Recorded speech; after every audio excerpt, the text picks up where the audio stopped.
You, John Fitzgerald Kennedy, do solemnly swear. I, John Fitzgerald Kennedy, do solemnly swear. That you will faithfully execute the office of President of the United States. That I will faithfully execute the office of President of the United States. And will, to the best of your ability. And will, to the best of my ability. Preserve, protect, and defend the Constitution of the United States. Preserve, protect, and defend the Constitution of the United States. So help you God. So help me God.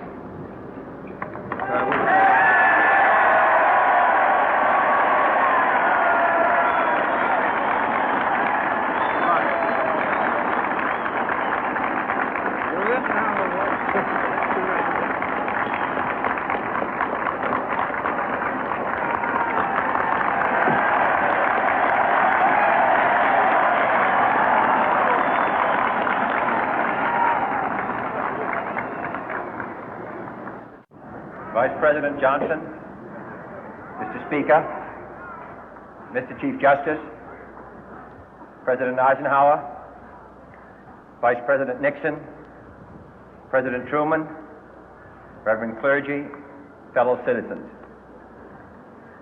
We observe today not a victory of party, but a celebration of freedom, symbolizing an end as well as a beginning, signifying renewal as well as change.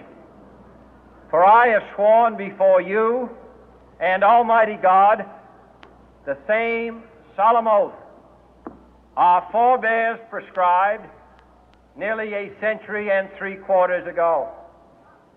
The world is very different now, for man holds in his mortal hands the power to abolish all forms of human poverty and all forms of human life. And yet the same revolutionary beliefs for which our forebears fought are still at issue around the globe. The belief that the rights of man come not from the generosity of the state, but from the hand of God.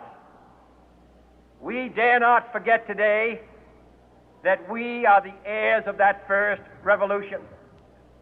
Let the word go forth from this time and place to friend and foe alike that the torch has been passed to a new generation of Americans born in this century, tempered by war, disciplined by a hard and bitter peace, proud of our ancient heritage, and unwilling to witness or permit the slow undoing of those human rights to which this nation has always been committed and to which we are committed today at home and around the world.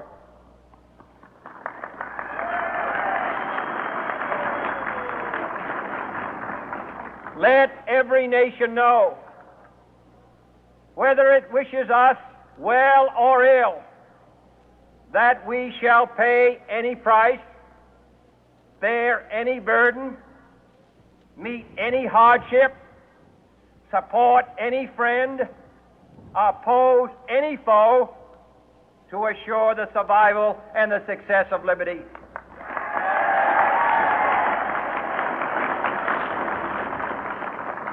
This much we pledge and more. To those old allies whose cultural and spiritual origins we share, we pledge the loyalty of faithful friends.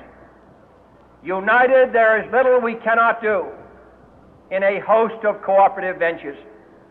Divided, there is little we can do, for we dare not meet a powerful challenge at odds and split asunder.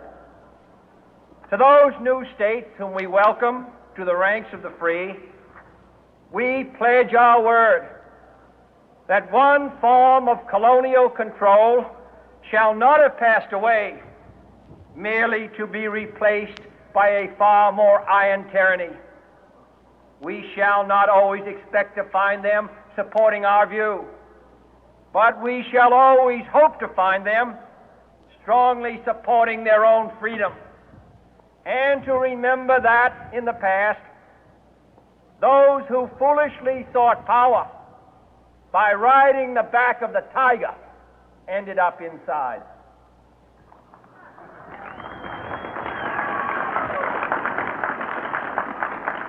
To those people in the huts and villages of half the globe struggling to break the bonds of mass misery, we pledge our best efforts to help them help themselves for whatever period is required, not because the communists may be doing it, not because we seek their votes, but because it is right. If a free society cannot help the many who are poor, it cannot save the few who are rich.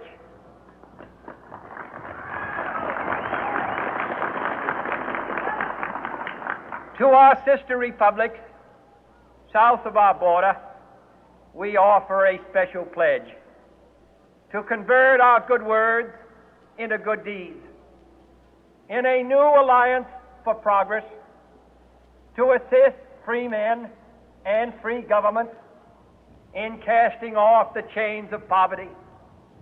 But this peaceful revolution of hope cannot become the prey of hostile powers. Let all our neighbors know that we shall join with them to oppose aggression or subversion anywhere in the Americas. And let every other power know that this hemisphere intends to remain the master of its own house.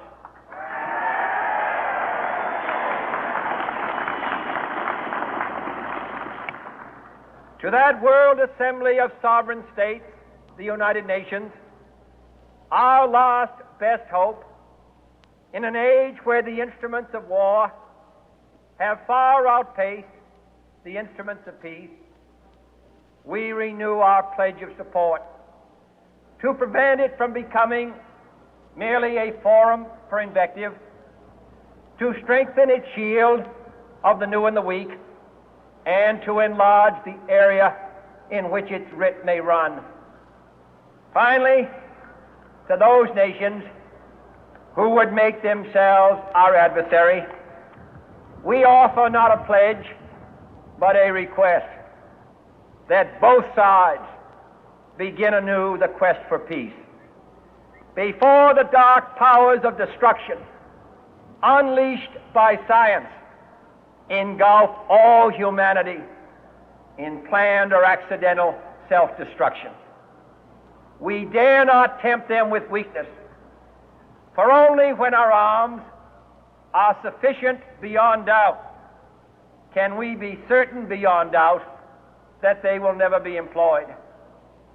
But neither can two great and powerful groups of nations take comfort from our present course, both sides overburdened by the cost of modern weapons, both rightly alarmed by the steady spread of the deadly atom, yet both racing to alter that uncertain balance of terror that stays the hand of mankind's final war.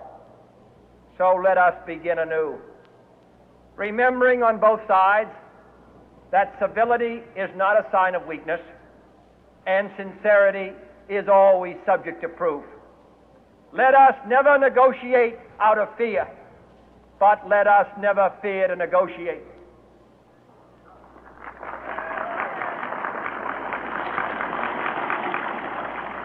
Let both sides explore what problems unite us, instead of belaboring those problems which divide us. Let both sides, for the first time, formulate serious and precise proposals for the inspection and control of arms, and bring the absolute power to destroy other nations under the absolute control of all nations.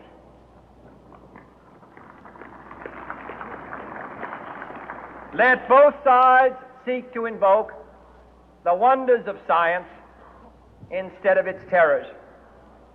Together, let us explore the stars, conquer the deserts, eradicate disease, tap the ocean depth, and encourage the arts and commerce. Let both sides unite to heed in all corners of the earth the command of Isaiah to undo the heavy burden and let the oppressed go free.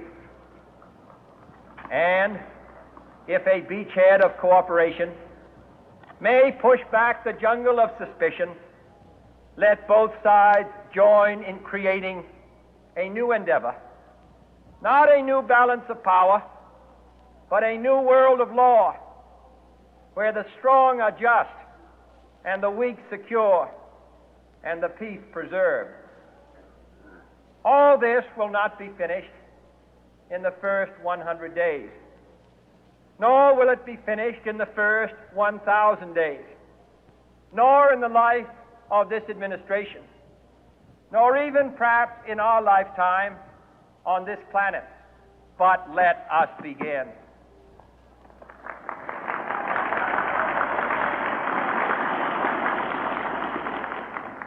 In your hands, my fellow citizens, more than mine, will rest the final success or failure of our course. Since this country was founded, each generation of Americans has been summoned to give testimony to its national loyalty. The graves of young Americans who answered the call to service surround the globe. Now the trumpet summons us again, not as a call to bear arms, though arms we need, not as a call to battle, though in battle we are, but a call to bear the burden of a long twilight struggle, year in and year out, rejoicing in hope, patient in tribulation, a struggle against the common enemies of man, tyranny, poverty, disease, and war itself. Can we forge against these enemies a grand and global alliance, north and south, east and west, that can assure a more fruitful life for all mankind? Will you join in that historic effort?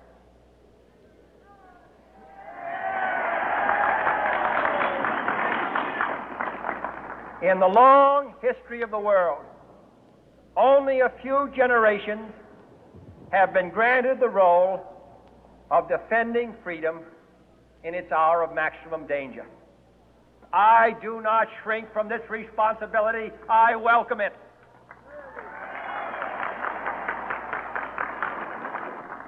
I do not believe that any of us would exchange places with any other people or any other generation.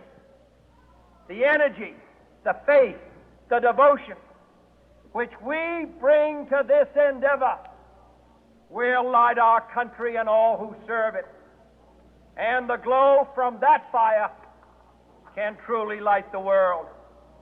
And so, my fellow Americans, ask not what your country can do for you. Ask what you can do for your country.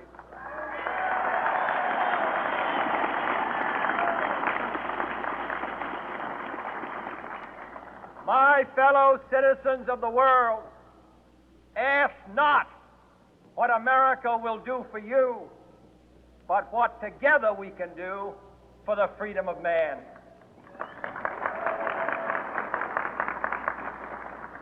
Finally, whether you are citizens of America or citizens of the world, ask of us here the same high standards of strength and sacrifice which we ask of you.